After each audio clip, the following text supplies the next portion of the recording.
Alright, it's the Grandpa coming at you with another video. Like, subscribe, share, comment, put me out there further. And just as an aside, check out some of my early videos. There's some good things on there. I don't have any pictures yet, but they're coming. But it might. That's the reason why I keep the videos kind of short, so I won't be droning on and on because I can. So this particular video is about coaches, two coaches in particular that I want to highlight. Tom Thiboudeau and Steve Kerr.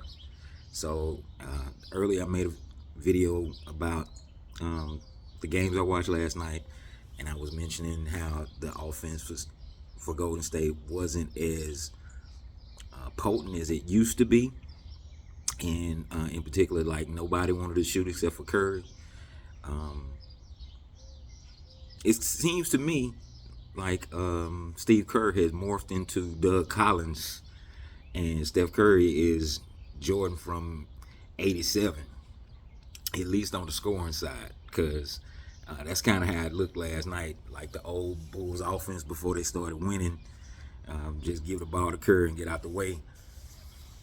That was the famous quote that Doug Collins had at the end of that playoff game against Detroit. And it seems like Steve Kerr is turned into Doug Collins.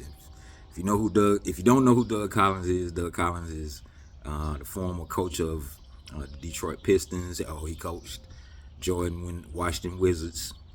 The 2 years Jordan played for the Washington Wizards. He started off his career with Chicago. Jordan won the Defensive Player, MVP, first team NBA. I think he was all defensive.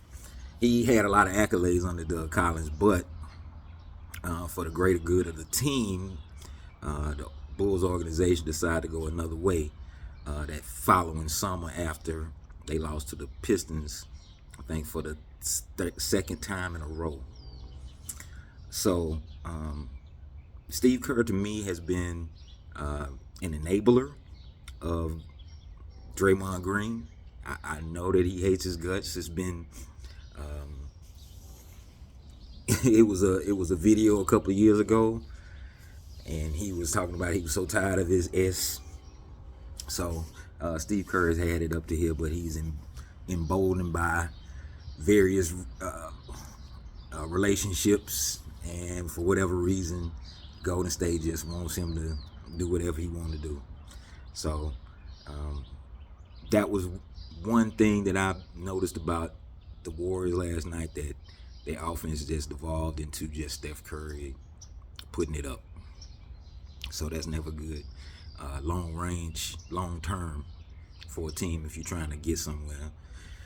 And before I close this off about Steve Kerr, their team can put a shock in a couple of people, I think, in the playoffs, depending on the matchup. They're not going to win the championship, but they can put a scare in a couple of people. So that was that about Steve Kerr. So the next coach I want to talk about is Tom Thiboudeau. Oh man, Tom Thiboudeau still holding on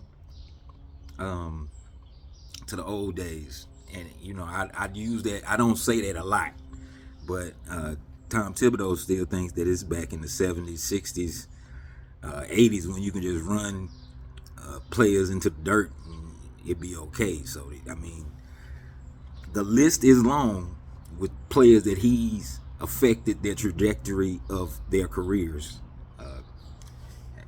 Just off the top of my dome, we can go with Derrick Rose, the infamous playoff game where he had him playing up 10, still playing when he was having leg problems all that year.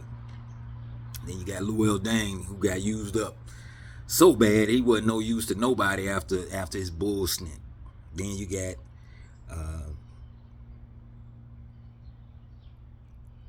Joakim Noah. Joakim Noah was a top-notch defensive player. His offense was a little bit to be desired, but He was a great defensive player for a little bit of time, maybe like 4 or 5 years. He was up there as a defensive player. Pretty great and pretty good, but he just got wore out by Tom Thibodeau's system because he seemed like he only wants to play like 6 people. So just recently, Karl Anthony Towns had got affected by some kind of leg injury, and he was visibly in pain on the sideline, but then he got put back in the game. You know, Thiboudeau was running the risk. Now I'm gonna give Thiboudeau his props. His defensive strategies was key in the Boston Celtics 2008 winning the title. Anybody seen that playoff series? Know that they were stifling Kobe's normal point production.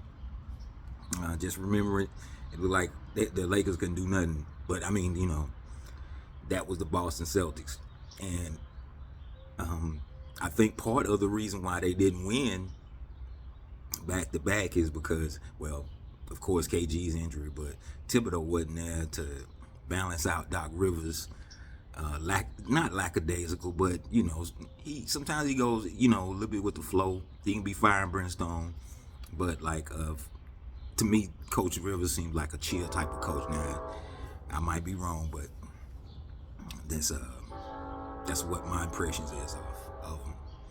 So Tom Thiboudeau has coached in Minnesota after Chicago. Now he's in New York. Jimmy Butler was one of his boys.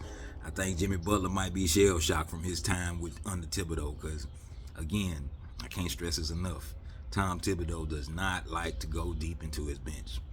For whatever reason, he does not. So he basically just depends on the 6 people that he wants to play their game, and will ride them until the playoffs come. And by the time the playoffs come, they kind of spent. That's the reason why a lot of his teams fizzle out in the playoffs, because he's played only 6 dudes for about 3 months. So that's just my quick thoughts on a couple of coaches that I had some ideas about. Gonna get back at you. Peace out.